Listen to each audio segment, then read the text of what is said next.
Bienvenue à Tech Aujourd'hui, votre dose quotidienne des histoires les plus importantes façonnant le monde numérique. C'est le 18 décembre 2025, et on plonge.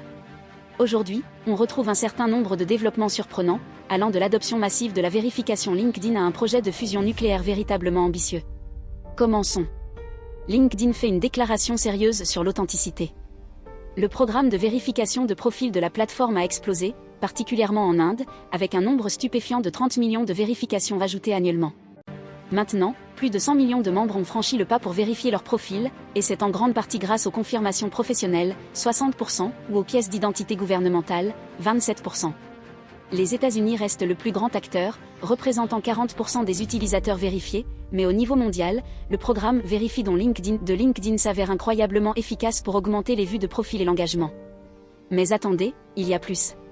Google se lance dans les nouvelles audios d'une manière vraiment unique. À partir de cette semaine, l'application News propose un podcast audio gratuit généré par l'IA mettant en scène une discussion simulée entre deux animateurs, tirant du contenu de dizaines de sources d'actualité. Imaginez que quelqu'un vous lit les informations par un duo numérique. Les auditeurs peuvent même ajuster la vitesse de lecture, sauter des segments et personnaliser leurs sources d'actualité préférées, un mouvement assez intelligent, n'est-ce pas? Et maintenant, une histoire qui pourrait juste vous laisser sans voix. Trump Media s'est récemment fusionné avec TAE Technologies dans un accord à action uniquement de 6 milliards de dollars, avec l'objectif audacieux de construire une centrale électrique à fusion à l'échelle industrielle. Oui, vous avez bien entendu. Trump Media injecte 300 millions de dollars en capital, et l'action est déjà en hausse alors que TAE Technologies, soutenue par Google et Chevron, anticipe une finalisation d'ici environ 30 ans, et elle sollicite activement le soutien fédéral. Il s'agit d'un projet extrêmement ambitieux, et même si le calendrier est long, l'impact potentiel est énorme. Cependant, au milieu de toutes ces avancées technologiques, une préoccupation croissante émerge concernant les activités illicites. Entre 2023 et le 7 novembre, l'application d'IA haussienne a généré 3,9 millions de dollars de revenus via des transactions Tether, USDT, et elle est liée à plus de 52 instances de fraude connues signalées par des recherches elliptiques. L'application, largement distribuée via Telegram, utilise la technologie de changement de visage, bien que Hautian affirme limiter les activités illégales, les experts en sécurité exhortent les utilisateurs à être vigilants quant aux distorsions de deepfake. C'est un rappel saisissant du côté obscur de l'IA.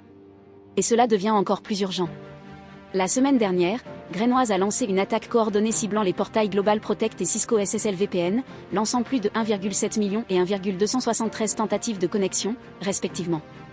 Les attaques étaient hébergées par 3xK GmbH à l'aide de noms d'utilisateurs et d'agents utilisateurs Firefox courants.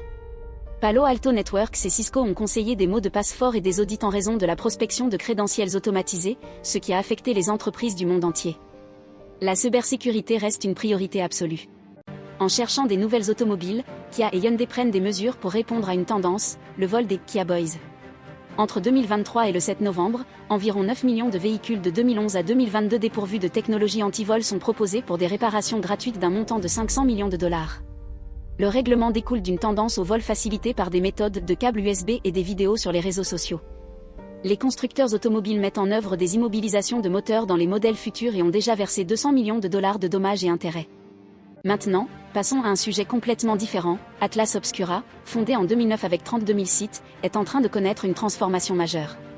L'organisation est passée à une base WebXR, Atlas Society lancée en 2026. Alimentée par Viverse de HTC, la société sera sans filage, avec une interaction communautaire dans des expériences de réalité virtuelle immersive. L'organisation utilise également l'IA pour utiliser sa vaste base de connaissances, une approche véritablement innovante de l'exploration. Enfin, un développement mineur mais fascinant, Amazon a introduit Alexa Plus Greeting, une fonctionnalité qui permet à Alexa de répondre aux aides à domicile Ring. La fonctionnalité nécessite des modèles Ring compatibles, un abonnement Ring Premium et l'accès à la langue anglaise, États-Unis et Canada. L'IA analyse l'apparence des visiteurs, leurs actions et les informations partagées pour gérer les interactions, telles que la direction des livraisons ou le dissuasion des vendeurs.